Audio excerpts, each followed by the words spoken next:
اللہ الرحمن الرحیم وَنَبِّئْهُمْ عَنْ ضَيْفِ ابراہیم، اور انہیں ابراہیم کے مہمانوں کا حال سناؤ۔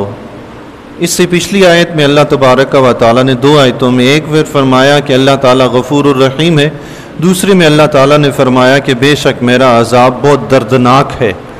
تو ان دو عذاب اور رحمت کا ذکر کرنے کے بعد اللہ تبارک و تعالیٰ نے حضرت ابراہیم علیہ السلام کے مہمانوں کا ذکر فرمایا۔ وہ کون مہمان تھے؟ حضرت جبریل علیہ السلام تھے، اور آپ کے ساتھ کچھ اور فرشتے تھے جو حضرت ابراہیم علیہ السلام کو بیٹے کی بشارت دینے کے لیے آئے تھے، اور حضرت لوط علیہ السلام کی قوم کو اللہ کے عذاب میں مبتلا کرنے کے لیے آئے تھے۔ یعنی ایک ہی مہمان آئے ہیں تو انہوں نے دو قسم کی اللہ کی قدرت کا اظہار فرمایا، ایک تو رب کی رحمت، دوسرا رب کا عذاب۔ اللہ اذ دخلوا علیہ فقالوا سلاما، جب وہ اس کے پاس آئے تو بولے سلام۔ فرشتے جب حضرت ابراہیم علیہ السلام کے گھر میں داخل ہوئے تو انہوں نے ابراہیم علیہ السلام کے گھر والوں کو سلام کیا۔ اس سے ہمیں یہ پتہ چلا کہ باہر سے جو گھر میں داخل ہو اس سے چاہیے کہ وہ گھر والوں کو سلام کرے۔ یعنی فرشتوں نے حضرت ابراہیم علیہ السلام کے گھر والوں کو سلام کیا، تو جب بھی گھر میں داخل ہوں تو اپنے گھر والوں کو سلام کریں۔ حضرت انس بن مالک رضی اللہ تعالیٰ عنہ حضور علیہ الصلوۃ والسلام کی خدمت اقدس میں 10 سال خادم رہے، تو آقا علیہ الصلوۃ والسلام نے ان کی تربیت بھی فرمائی۔ ایک مرتبہ ارشاد فرمایا، اے انس تم اپنے گھر والوں کو سلام کیا کرو، اس میں تمہارے گھر والوں کے لیے بھی برکت ہے اور تمہارے لیے بھی برکت ہے۔ سبحان اللہ، سلام کرنے سے برکت ہی برکت ہوتی ہے گھر میں۔ ایک بات یاد رکھیے گا، وظیفہ پڑھیں کوئی بھی خیر و برکت کے لیے، کسی مقصد کے لیے، تو یقین کے ساتھ پڑھیں۔ سلام شروع کریں تو یقین کے ساتھ شروع کریں کہ اس میں برکتیں ہوں گی۔ جب تک کوئی بھی عمل یقین سے خالی ہو اس کا فائدہ نہیں ہوتا۔ جب آپ کو اپنے رب پر یقین ہوگا کہ سلام کی برکتیں حضور نے بتائی ہیں، گھر میں برکت ہوتی ہے تو ہوگی، بس اس نیت سے سلام شروع کر دیں۔ یہ نہ دیکھیں مہینہ ہو گیا، 2 مہینے ہو گئے، ابھی تک برکت نظر نہیں آئے۔ نہیں، نظر آئے نہ آئے، سلام ساری زندگی جاری رہے ہیں۔ رب کی برکتیں ایسی نہیں جو ہمیں نظر آئیں، وہ بن نظر آئے بھی دے دیتا ہے۔ سبحان اللہ۔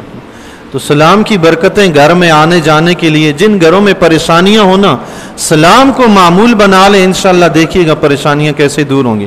خاص کر رزق کی تنگ دستی ہو، نا اتفاقی ہو، نا چاکی ہو، اللہ تعالیٰ سلام کی برکت سے یہ چیزیں ختم کر دیتا ہے۔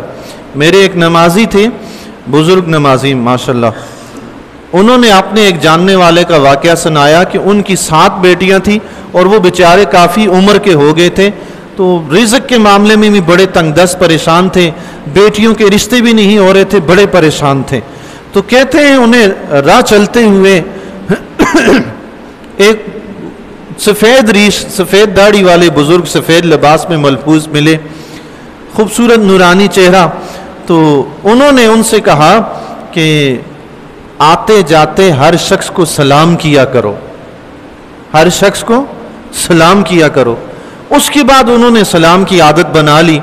تو انہوں نے فرمایا کہ اللہ تعالیٰ کا ایسا فضل ہوا، ان کی 7 بیٹیوں کی شادیاں بھی ہوئی، اللہ نے ان کو اپنا گھر بھی دیا ہے۔ سبحان اللہ، یہ ابھی قریب کا واقعہ ہے، مجھے میرے نمازی نے سنایا تھا۔ سبحان اللہ، برکتیں ہی برکتیں ہیں جی، لیکن یقین کامل کے ساتھ شروع ہو جائیں، اس میں شک و شبہ نہیں ہونا چاہیے ہیں جی۔ سلام میں ایسی برکت ہے، آپ یقین جانیں، سلام تو ایسا مبارک کلام ہے، سلام ایسا مبارک وظیفہ ہے، یہ بندہ مومن کو جنت میں لے جاتا ہے۔ حدیث شریف میں آتا ہے، آقا علیہ الصلوۃ والسلام نے ارشاد فرمایا، مسلم شریف کی روایت ہے، فرمایا لا تدخلون الجنۃ حتی تؤمنوا ولا تؤمنوا حتی تحابوا اولا ادلکم علی شیء اذا فعلتموه تحاببتم۔ اللہ کے نبی علیہ الصلوۃ والسلام نے فرمایا تم جنت میں اس وقت تک داخل نہیں ہو سکتے جب تک مومن نہ بن جاؤ، اور تم اس وقت تک مومن نہیں ہو سکتے مسلمانوں جب تک آپس میں محبت نہ کرو۔ پھر فرمایا کیا میں تمہیں ایسی چیز بتاؤں جب تم اس پر عمل کرو تو آپس میں محبت کرنے لگو؟ پھر آقا علیہ الصلوۃ والسلام نے فرمایا افشوا السلام بینکم، کثرت سے ایک دوسرے کو سلام کیا کرو۔ سبحان اللہ، اس سلام کرنے سے آپس میں محبت پیدا ہوگی، محبت سے آپ کا ایمان کامل ہوگا، ایمان سے آپ جنت میں چلے جائیں گے۔ سبحان اللہ، یہ ایک سلام ہے، اس نے کہاں تک پہنچایا؟ پہلے محبت دی، پھر ایمان کامل دیا، پھر جنت دے دی. اللہ اکبر، ایک سلام نے. اللہ سبحان اللہ. تو حضرت ابراہیم علیہ السلام کے پاس فرشتے آئے، انہوں نے آ کر ابراہیم علیہ السلام اور ان کے گھر والوں کو سلام کیا. قال انا منکم وجلون، ابراہیم علیہ السلام نے فرمایا بے شک ہمیں تم سے اندیشہ معلوم ہوتا ہے. حضرت ابراہیم علیہ السلام کے پاس جب یہ آئے فرشتے، تو ایک تو عموماً یہ وقت مہمانوں کے آنے کا تھا نہیں، اور دوسرا کہ یہ ایک دم ہی اندر آ گئے بغیر اجازت لیے. تو اس سے ابراہیم علیہ السلام کچھ تھوڑے سے اندیشے میں مبتلا ہوئے، اور پھر ابراہیم علیہ السلام نے ان کے لیے کھانا پیش کیا، انہوں نے کھانا بھی نہیں کیا، جس وجہ سے ابراہیم علیہ السلام کو اندیشہ ہوا کہ یہ کون لوگ ہیں، مسئلہ کیا ہے، یہ کیوں آئے ہیں. تو یہ کھانا بھی نہیں کھا رہے اور بے وقت بھی آئے ہیں، بغیر اجازت بھی آئے ہیں. تو ابراہیم علیہ السلام کو کچھ تھوڑا سا اندیشہ ہوا. قالوا لا توجل انا نبشرک بغلام علیم، فرشتوں نے کہا ڈریے نہیں، گھبرائیے نہیں، بے شک ہم آپ کو علم والے بیٹے کی خوشخبری دینے آئے ہیں. سبحان اللہ.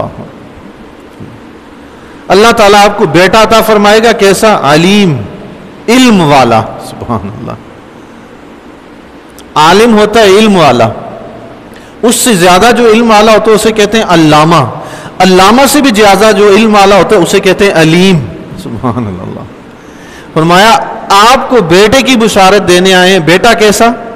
علیم، علم والا بیٹا ہوگا. سبحان اللہ. اس وقت کوئی کالج، یونیورسٹی، کوئی اس طرح کے تعلیمی ادارے نہیں تھے.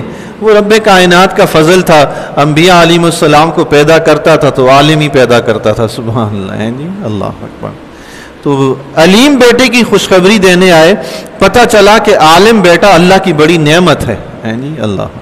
دعا کریں اللہ آپ کو بھی ایسا بیٹا عطا فرمائے جو آپ کے گھر میں عالم بنے ہیں. جی اگر بیٹے کی امید نہیں ہے تو پوتوں میں سے، نواسوں میں سے، پڑپوتوں میں سے، پڑنواسوں میں سے کوئی ایک بھی عالم بن جائے، عالم بعمل ہو، مخلص ہو، اللہ کے فضل و کرم سے انشاءاللہ کل قیامت کے دن شہید 70 افراد کو اپنے ساتھ جنت میں لے کے جائے گا، حافظ 10 افراد کو لے کر جائے گا، اور عالم بعمل ہو، مخلص ہو، اس پہ رب کا اتنا فضل ہوگا اس کے لیے کوئی گنتی نہیں. رب فرمائے گا کھڑا رہے ان مسلمانوں میں سے جس کو چاہے اپنے ساتھ لے کے جا.